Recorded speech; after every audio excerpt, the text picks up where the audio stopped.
Bonjour à tous, aujourd'hui on va se retrouver pour une analyse de deux endings de SNK, des deux endings que je trouve intéressants pour prouver ou valider la théorie des chronologies. Donc ces deux endings, ça sera celui de Mikasa et celui de Eren. Et je vais vous montrer donc au fur et à mesure tous les éléments et indices que je considère être en faveur de la théorie des chronologies. Donc on va d'abord commencer par l'ending qui est centré autour de Mikasa, qui est en fait le tout premier ending de la saison 1. On va commencer. Tout d'abord, cet ending s'ouvre sur une image de l'espace de l'univers. Et ensuite, dans cet espace, on voit apparaître une étoile filante. Comme si finalement Mikasa, elle avait un souhait. Elle avait réalisé un souhait, un rêve, comme vous voulez, mais en tout cas, elle a envie de quelque chose. Et suite à ce souhait, on voit apparaître un couteau qui descend. Ce couteau est lié selon moi au rêve, au souhait de Mikasa.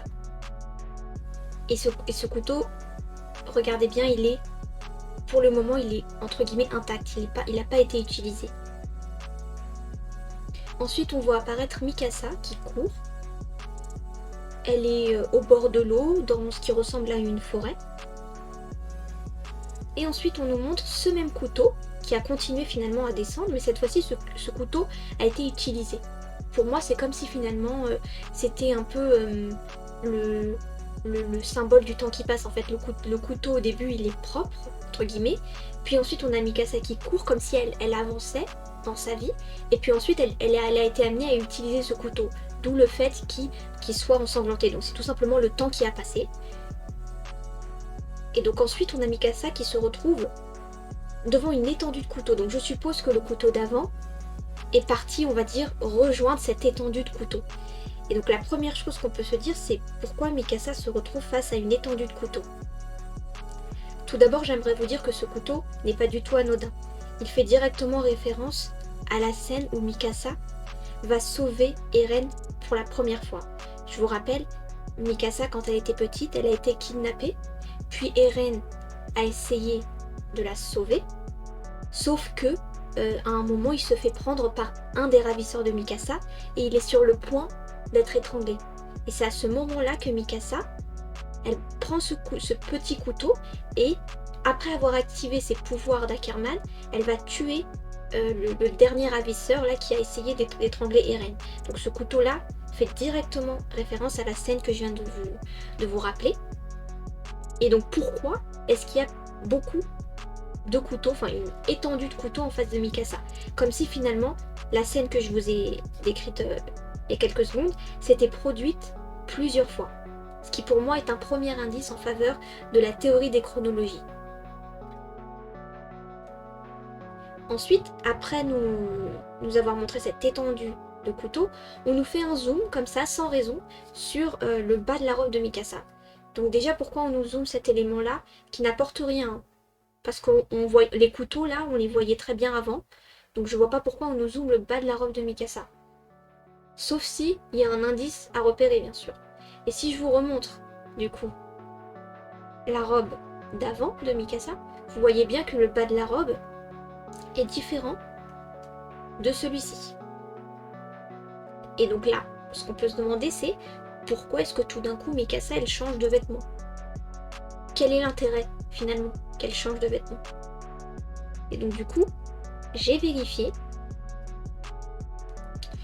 en faisant référence bien sûr à cette même scène où Mikasa a été kidnappée. Si je compare l'apparence, enfin les vêtements de Mikasa dans le manga et dans l'anime, il y a une différence. Alors dans le manga, Mikasa, dans la scène du kidnapping, elle porte cette robe-là que je vous montre à l'écran, c'est-à-dire une robe simple. Je vais vous montrer des captures du manga, vous voyez. Donc dans le manga, Mikasa porte une robe toute blanche, simple, comme on nous montre, comme la première Mikasa de l'ending. Alors que dans l'anime, pour la même scène, bien sûr on parle toujours de la même scène, Mikasa porte une robe avec des motifs sur le bout, comme vous pouvez voir sur ces captures d'écran de l'anime. Alors je vous remontre. la première Mikasa qui apparaît dans l'ending porte la même robe que le manga, tandis que la deuxième Mikasa qui apparaît dans l'ending porte la même robe que l'anime. Donc déjà, pourquoi est-ce qu'on nous représente entre guillemets deux Mikasa, c'est-à-dire la Mikasa du manga et la Mikasa de l'anime? Pourquoi? Et surtout qu'on nous a bien zoomé le bas de sa robe, comme si c'était ça qu'il fallait regarder pour les différencier. Alors pour moi, ça aussi c'est un indice en faveur de la théorie des chronologies, puisque tout simplement le fait qu'on nous représente différentes Mikasa, c'est-à-dire celle du manga et celle de l'anime, ça prouve qu'il y a un lien entre les deux. Je m'avancerai pas plus à ce sujet, mais en tout cas ça prouve vraiment qu'il y a un lien entre les deux. Ensuite, après cet élément-là, on nous montre une Mikasa, on dirait que c'est une troisième Mikasa, mais bon, je vais pas trop insister là-dessus, mais on a l'impression que, comme s'il nous montrait une autre Mikasa, et cette Mikasa elle porte un couteau à la main, et puis on nous cache son visage dans un premier temps, et au fur et à mesure que l'écharpe qui cache son visage disparaît, enfin s'envole, on voit apparaître la Mikasa adulte. Cette Mikasa adulte regarde deux oiseaux. Alors je ne sais pas si vous allez bien les voir, mais il y a deux oiseaux en haut de l'image que je vous montre, donc elle les regarde. Ça c'est clair qu'elle les regarde. Ensuite, juste après avoir regardé ces oiseaux, elle tourne sa tête et on voit apparaître Eren. Eren d'abord enfant, puis ensuite Eren adulte. Alors je voudrais faire un petit zoom sur ça. C'est que déjà, moi j'ai trouvé ça bizarre que Mikasa regarde les oiseaux. Et puis directement après, genre même pas une seconde après, elle se tourne et elle regarde Eren qui apparaît comme ça de nulle part. Il apparaît d'un espèce de portail ou je sais pas quoi. Donc pour moi, ça veut dire qu'il y a quand même un lien entre ces deux oiseaux que Mikasa est en train de regarder et Eren qui apparaît comme ça de nulle part. Alors, pourquoi? Déjà parce que c'est la succession en fait des images, le fait qu'elle regarde d'abord les oiseaux, puis Eren, mais aussi parce que Eren, je vous rappelle que c'est quand même le symbole de la liberté dans SNK. Et Eren, on peut dire qu'il a la rage de la liberté, et que à chaque fois que quelqu'un est privé de liberté,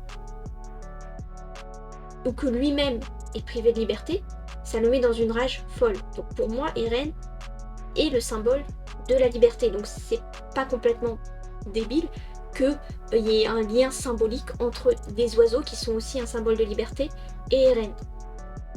Ensuite, le fait que Mikasa regarde ces oiseaux-là, symbole de Eren, puis qu'elle regarde Eren, c'est comme si finalement on avait quelque part Eren qui essayait de s'échapper, de s'envoler, comme ces deux oiseaux, et que Mikasa, elle le ramenait à la vie, elle le ramenait pour l'empêcher de s'envoler, tels ces deux oiseaux qui peuvent aller au-delà des murs. Donc pour moi, il y a comme si c'était plus ou moins Mikasa qui était responsable du fait que Eren ne puisse pas être complètement libre.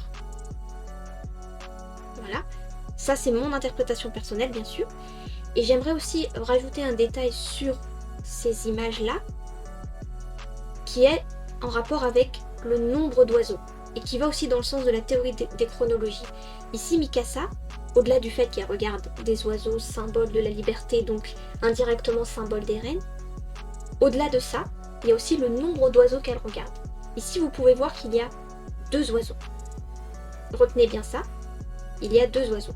Donc maintenant, je vais vous faire un petit retour, on va dire, dans le passé, entre guillemets, en vous montrant cette scène-là. Donc cette scène-là, c'est une scène du manga, bien sûr, hein, ça se voit. Et c'est la scène où le titan colossal apparaît pour la première fois.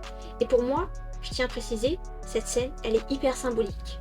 Parce que c'est parce que le titan colossal est apparu pour la première fois qu'il a cassé le mur, la porte du mur de Shiganshina.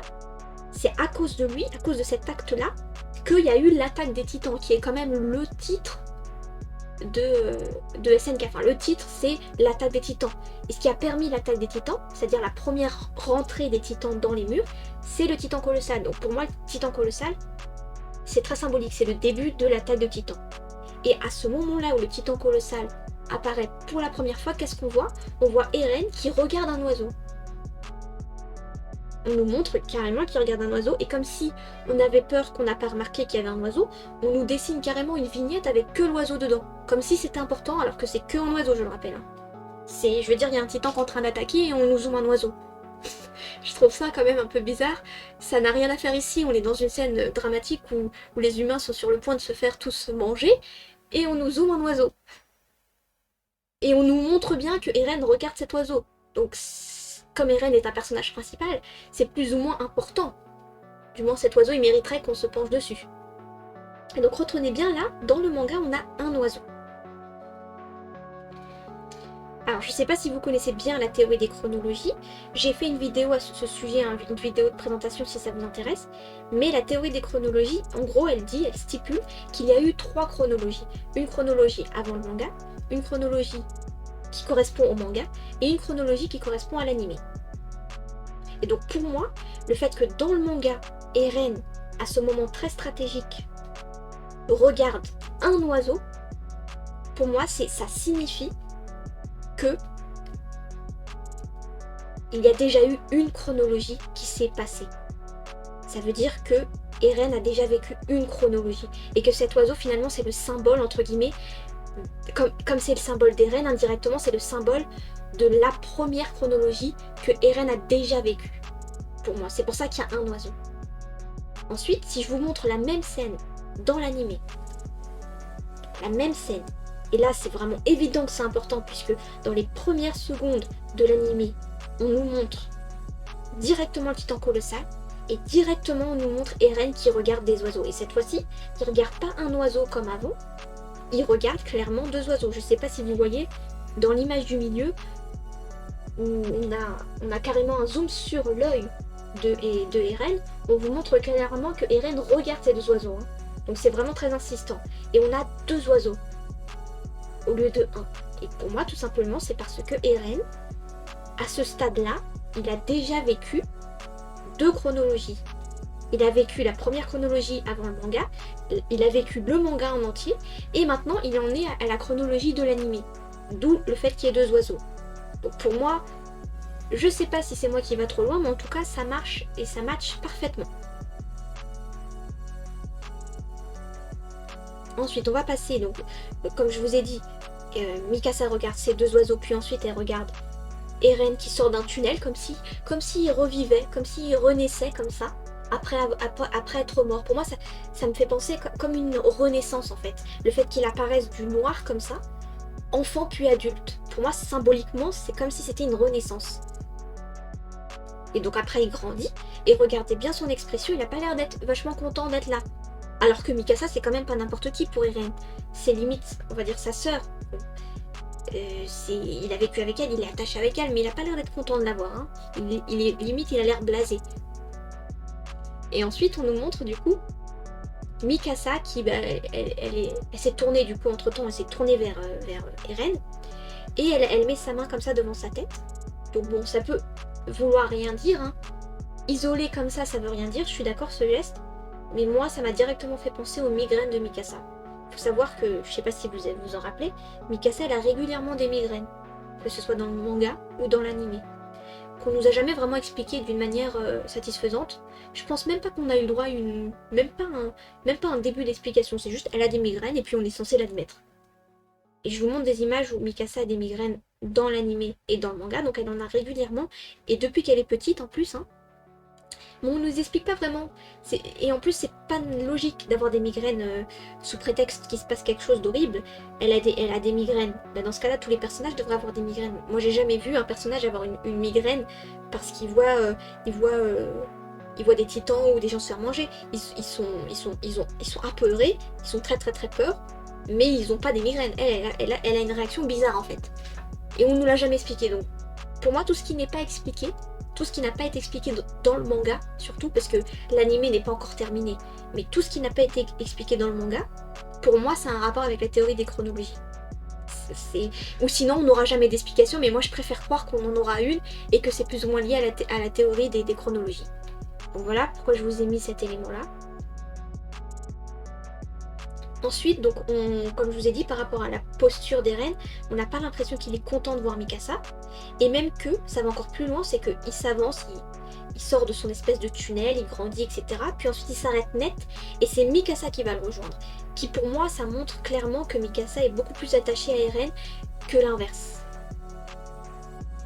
Elle serait même, si je vais plus loin dans mon délire, tellement attachée à Eren qu'elle le ramène entre guillemets à la vie.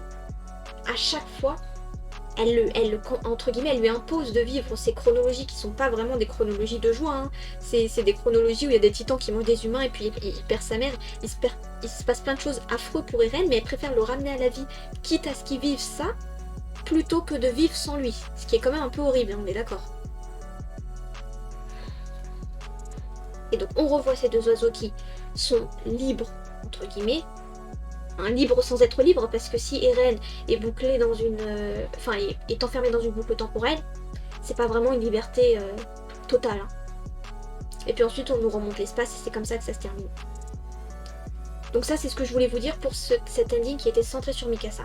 Donc petit rappel, dans l'ending qui est centré sur Mikasa, on a Eren qui apparaît. Hein. Donc pour moi, Eren est très important pour Mikasa. Voilà, retenez juste ça. Maintenant, on va passer à l'ending qui est centré sur Eren, donc l'ending numéro 7 de la saison 4.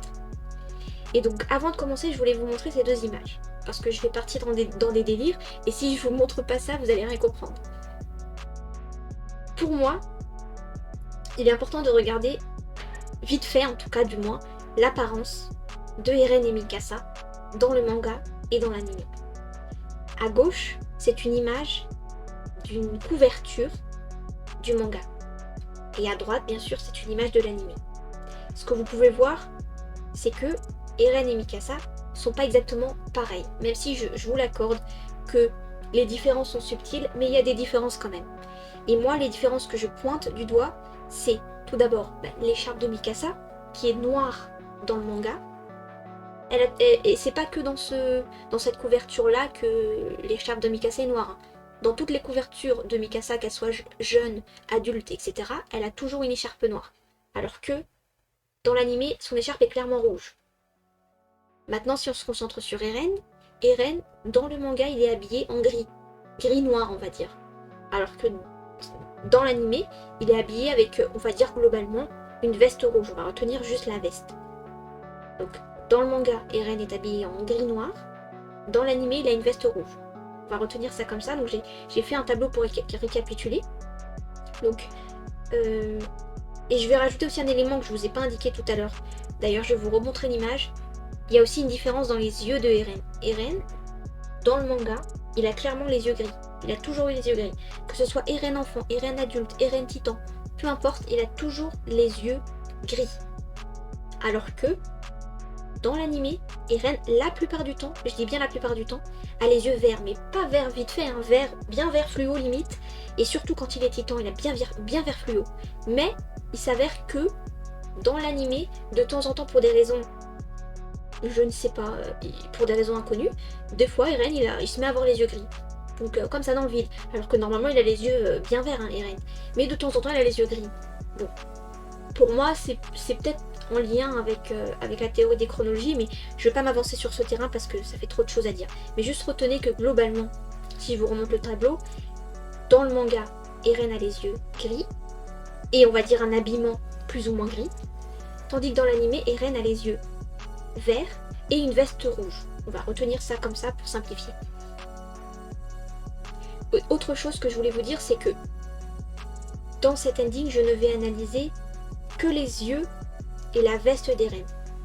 Pourquoi ? Parce que pour moi, l'écharpe, qui apparaît aussi dans cet ending, pour moi, l'écharpe est le symbole de Mikasa ici. Pourquoi ? Parce que Eren lui a donné son écharpe quand il était petit. Donc pour moi, l'écharpe ne concerne pas vraiment Eren. Elle est juste là pour symboliser Mikasa. Voilà. Retenez ça juste dans un petit coin de votre tête. Donc là, la première image qu'on voit, c'est Eren. Enfant. Eren qui porte, je vous montre l'image d'après, des vêtements plutôt gris. Donc ça, c'est plus en rapport avec le manga. Tandis qu'il a les yeux bien verts du Eren de l'anime.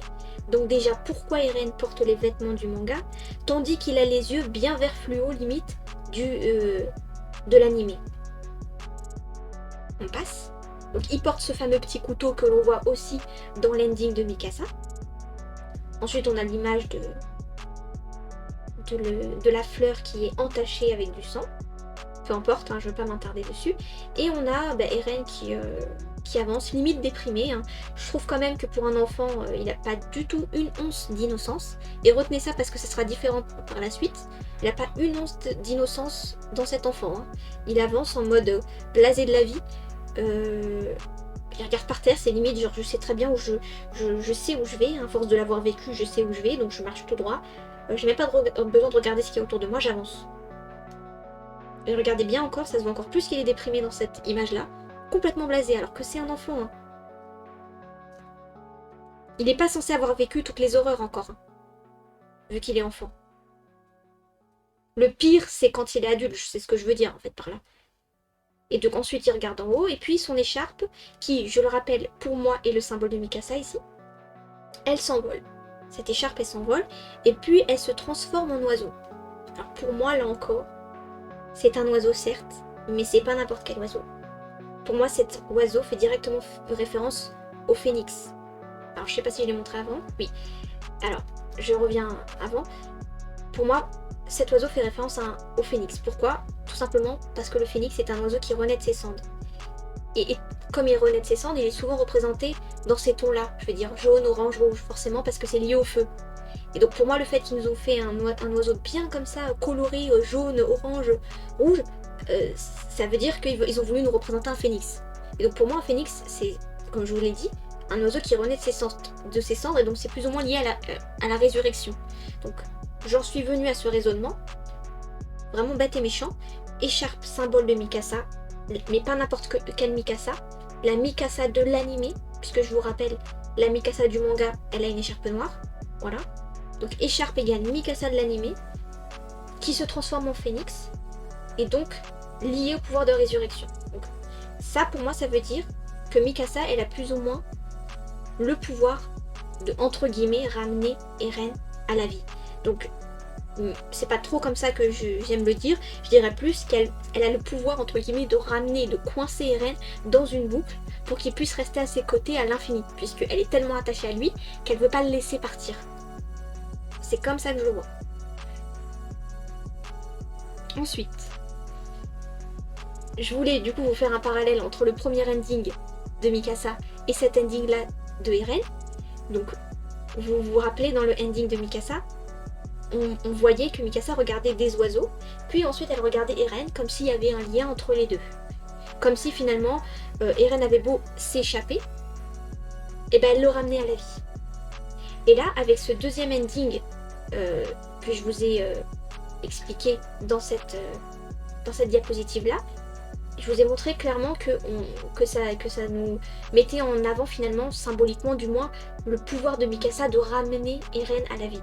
Donc pour moi ces deux éléments là, dans deux endings différents, sont liés. Hein, c'est en gros Mikasa, elle ramène Eren à la vie et elle le bloque dans une cage. Là on vous montre carrément une cage dans cet ending. Elle le bloque. Et donc, sous-entendu, vu que c'est Mikasa qui enferme entre guillemets Eren dans une boucle, ici symbolisée dans une cage dans l'ending de Eren, Mikasa, vu elle a le pouvoir d'enfermer Eren, c'est elle aussi qui détient entre guillemets le pouvoir de le libérer. C'est-à-dire c'est de elle que va dépendre le fait que Eren arrive à être libre, ou si il revient encore dans une boucle et pour être enfermé à l'infini. C'est vraiment Mikasa qui détient ce pouvoir. J'espère que je suis claire parce que c'est tellement dense que j'ai du mal à organiser mes idées, mais bon. Et donc, justement, je voulais vous montrer pourquoi je pars dans des délires de c'est Mikasa qui détient un pouvoir, nanana. Il y a la symbolique de ces endings qui me fait dire ça, mais il y a aussi des éléments concrets qui sont apparus dans le manga, puisque dans l'anime on n'est pas encore arrivé à ce point-là. Donc il y a des éléments clés dans le manga qui me font penser que Mikasa elle a un rôle très important dans le fait que Eren soit libre ou pas. Puisque pour moi, l'objectif primaire de Eren, c'est la liberté totale. Il veut être libre.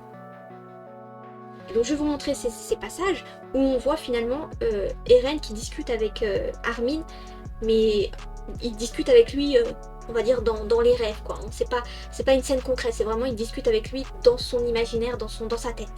Et qu'est-ce qu'ils disent? Alors je vous ai mis en jaune des passages importants. On a Armin qui dit, en fait ils sont en train de discuter de Ymir, et il dit, en parlant d'Ymir, qui a bien pu la pousser à être si servile? Ensuite, Eren dit, en fait, Ymir aimait Karl Fritz. Ok? Ensuite, c'est ça qui l'a maintenu enchaîné 2000 ans durant. Eren continue et dit, elle cherchait quelqu'un pour la délivrer des affres de l'amour. Et cette personne a fini par se manifester. C'est Mikasa. Alors, là, moi jusque-là, je pensais que c'était Eren qui était censé libérer Ymir. Et puis là, on nous dit non, en fait, c'est Mikasa. Donc finalement, j'ai l'impression que Mikasa, elle est plus importante que Eren. Hein. Et ensuite, qu'est-ce qu'on nous dit? On nous dit, Armin du moins dit, pourquoi Mikasa? Pourquoi est-ce que c'est Mikasa qui a le pouvoir, entre guillemets, de libérer Ymir? Et ensuite, Eren lui dit, seul Ymir pourra te répondre. Donc lui-même, il ne sait pas. Je n'ai aucune idée de ce que Mikasa va faire. Tout ce que je tiens pour sûr, c'est ce qui résultera de son choix. Je n'ai fait que continuer à avancer. Donc là, pour moi, ça fait il y a plein de lumière qui s'allument dans mon cerveau, et ça veut me dire, alors, attends, le titan assaillant, en fait, il s'est contenté d'avancer dans le but d'être libre, mais au final, le choix, il repose entre les mains de Mikasa. Sous-entendu, c'est tout à fait raccord avec ce que je vous ai dit avant, quand je vous ai dit que Mikasa, elle avait le pouvoir de ramener Eren à la vie. Elle le ramène à la vie, donc c'est son choix de laisser Eren mourir ou de le ramener à la vie qui va faire que Eren va être libre et donc par extension Ymir. Puisque pour moi, Eren, c'est une extension d'Ymir en fait. C'est symboliquement ou même concrètement si vous voulez, mais c'est une extension d'Ymir. C'est une extension de la volonté d'Ymir d'être libre. Donc Eren veut être libre comme Ymir voulait être libre. Mais Ymir n'a pas réussi. Et donc c'est à travers Eren et Mikasa qu'elle va pouvoir essayer de se libérer. Sauf que lui, Eren, il peut tenter comme il veut de se libérer en avançant, hein, puisque c'est un peu l'objectif du titan saillant, c'est d'avancer. Mais n'empêche que si Mikasa, elle décide de le ramener, de le bloquer dans une boucle à l'infini, ben Eren, il sera fatalement bloqué en fait. Donc c'est entre les mains de Mikasa que la liberté d'Eren repose. Mais bon, j'espère avoir été claire, hein. Et donc là, qu'est-ce que je voulais vous dire? Ah oui, du coup, ça c'était juste la petite parenthèse sur Mikasa, qui n'est pas une petite parenthèse, parce que c'est très important. Mais bon, maintenant on revient sur Eren. Donc Eren, donc je vous le rappelle, je vous l'ai déjà dit, qu'il a les vêtements, entre guillemets, du manga, tandis qu'il a les yeux bien verts de l'animé. Ça c'est juste un petit récap. On continue, et donc cet oiseau-là, qui à la base c'était une écharpe. Cet oiseau-là, il s'envole, et puis il est rattrapé par une cage un peu invisible. Voilà, ce qui pour moi est en faveur de tout ce que je vous ai raconté avant, c'est une cage invisible. C'est pas la véritable prison, c'est pas les murs, c'est le fait que Eren soit bloqué dans une boucle. C'est ça la véritable cage, c'est ça la véritable prison. Et qui le bloque dans cette boucle? Pour moi, c'est Mikasa. Donc cet oiseau finit par être coincé dans une cage, et puis ensuite il disparaît. Et donc, d'après tout ce que je vous ai dit là, qu'est-ce qu'on voit? On voit que Eren du manga est coincé dans une cage. Donc il est coincé pour moi dans une boucle. Donc le Eren du manga est toujours coincé dans une boucle. Sous-entendu, le Eren du manga n'a pas réussi à se libérer de la boucle. Sous-entendu, Mikasa a fait le choix de ne pas lâcher Eren, mais de le maintenir encore dans une nouvelle boucle. Voilà, j'essaie de vraiment aller loin dans mon délire. Et ensuite, après ça, donc cette image-là, on a la cage qui explose et on nous montre un Eren comme ça, qui est différent du Eren qu'on nous montre depuis tout à l'heure. Hein. Je vais vous montrer plus en détail, regardez bien. Déjà, il porte une veste rouge, comme le Eren de l'animé qu'on a toujours connu.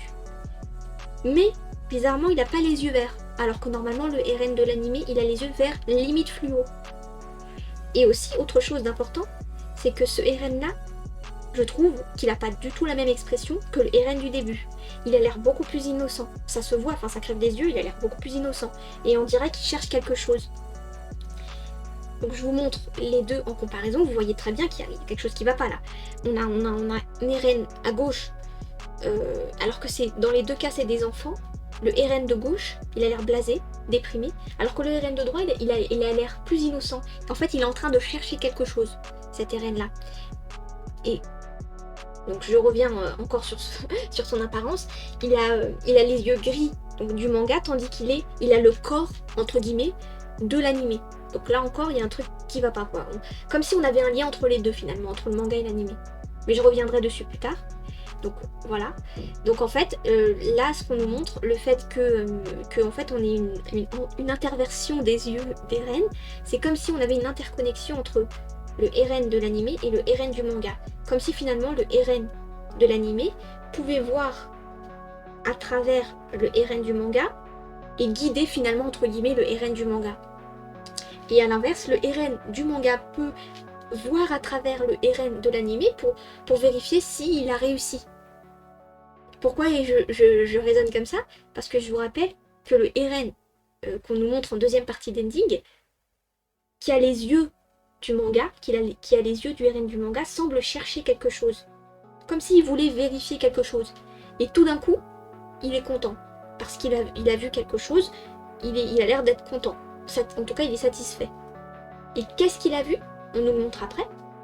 Il a vu des vestiges de paradis. Donc là, on nous montre des vestiges de lieux emblématiques de paradis. Alors, je vais vous les montrer une par une.